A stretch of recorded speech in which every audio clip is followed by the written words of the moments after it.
Pesquisa-ação. Metodologias da pesquisa. Muitos autores atribuem a inserção do termo pesquisação na literatura por Kurt Lewin. Era judeu, viveu na época da Segunda Guerra Mundial, foi obrigado pelos nazistas a sair da Alemanha. E ele se perguntava o porquê dessa posição passiva dos judeus. E ele se inseriu e começou a pesquisar formas de entender questões sobre essa psicologia social. Foi, portanto, um dos pioneiros na área. A pesquisação é aplicada em diversos contextos. Na concepção das práticas educativas, a pesquisação adota uma postura mais crítica e social, conduzindo essa ação social, voltada à mobilização popular. Uma das grandes referências na área é o professor Michel Tchiolin, que define a pesquisação como um tipo de pesquisa com base na experiência, na observação, na participação para a resolução de um problema coletivo. Todos os participantes estão envolvidos de modo cooperativo. Esta metodologia qualitativa procura, então, diagnosticar um problema específico, numa situação específica, com vistas a alcançar algum resultado prático. As etapas da pesquisação podem contribuir para uma melhor compreensão durante esta intensa relação entre pesquisador que está inserido dentro de um contexto investigando uma situação pesquisada. Fase exploratória. Bem, essa fase tem por objetivo determinar o campo de investigação, as expectativas dos interessados, bem como o tipo de auxílio que estes poderão oferecer ao longo do processo de pesquisa. Para isso, se privilegia o contato direto com o campo em que ela está sendo desenvolvida, o que implica no reconhecimento visual do local, na consulta a diversos documentos e na discussão com diversas categorias sociais envolvidas na pesquisa.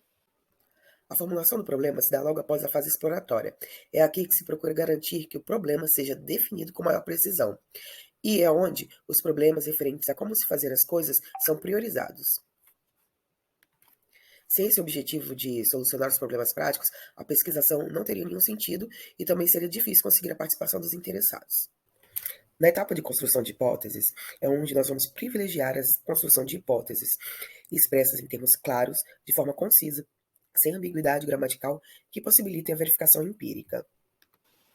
A etapa da realização do seminário.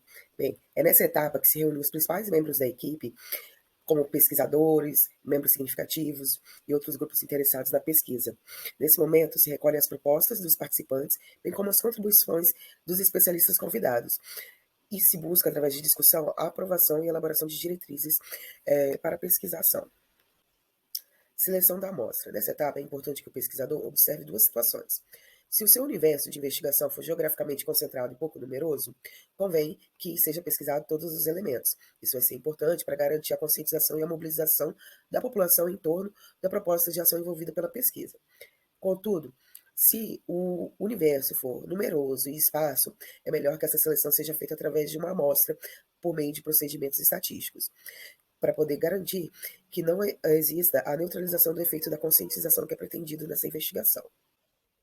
O critério de representatividade dos grupos investigados na pesquisação é mais qualitativo do que quantitativo, então seria mais recomendável que nas pesquisas desse tipo a utilização de amostras fossem feitas pelo critério da intencionalidade.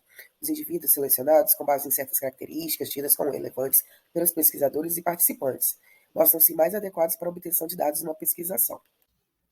Em relação à coleta de dados, a técnica mais usual é a entrevista aplicada coletiva ou individualmente. Também se utiliza o questionário, sobretudo quando o universo a ser pesquisado é constituído por grandes números de elementos.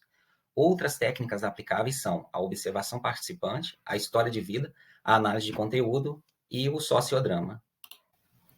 Na análise e interpretação dos dados, há pesquisas em que os procedimentos adotados são muito semelhantes ao da pesquisa clássica, o que implica considerar os passos: categorização, codificação, tabulação, análise estatística e generalização.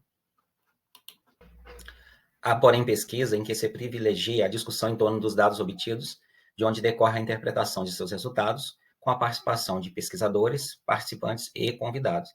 Muitas vezes, o trabalho interpretativo é elaborado com base apenas nos dados obtidos empiricamente. Há casos, entretanto, em que contribuições teóricas tornam-se muito relevantes.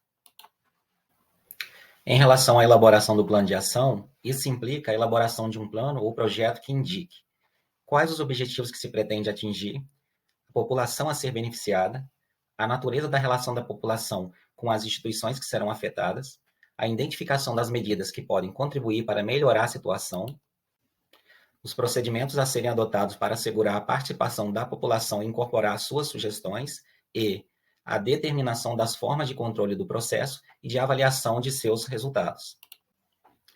Em relação à divulgação dos resultados, a informação obtida também pode ser divulgada externamente aos setores interessados, por intermédio de congressos, conferências, simpósios, meios de comunicação de massa ou elaboração de relatórios com as mesmas formalidades dos outros tipos de pesquisa.